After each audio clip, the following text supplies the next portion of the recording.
$600, nope, it's not enough. So in a moment, I will move to have the Senate take up the House bill to increase that number to $2,000. Democratic Senate Minority Leader Chuck Schumer on Tuesday pushed for an immediate vote in the chamber to boost COVID relief payments to Americans, but was rebuked by Republican Majority Leader Mitch McConnell. Is there objection to the modification? Object. Objection is heard. McConnell was vague on when or if the Senate would take up the House bill, passed one day earlier, that increases relief checks from $600 to $2,000 as requested by President Trump. McConnell also urged the Senate to override the president's veto of a $740 billion defense policy bill, saying the funding plan for the U.S. military could not be allowed to fail. For the brave men and women of the United States Armed Forces, failure is simply not an option. So when it's our turn in Congress to have their backs, failure is not an option either.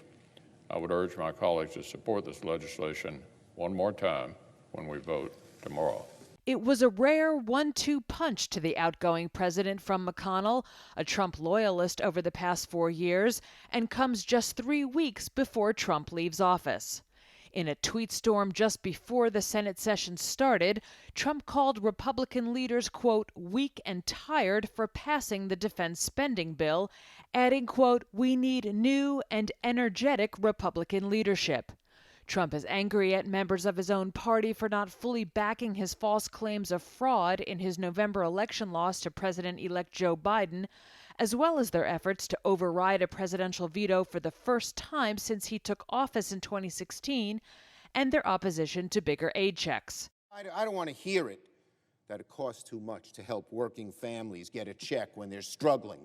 Final passage of the COVID-19 aid increase in the Senate would require 60 votes, including the backing of a dozen Republicans.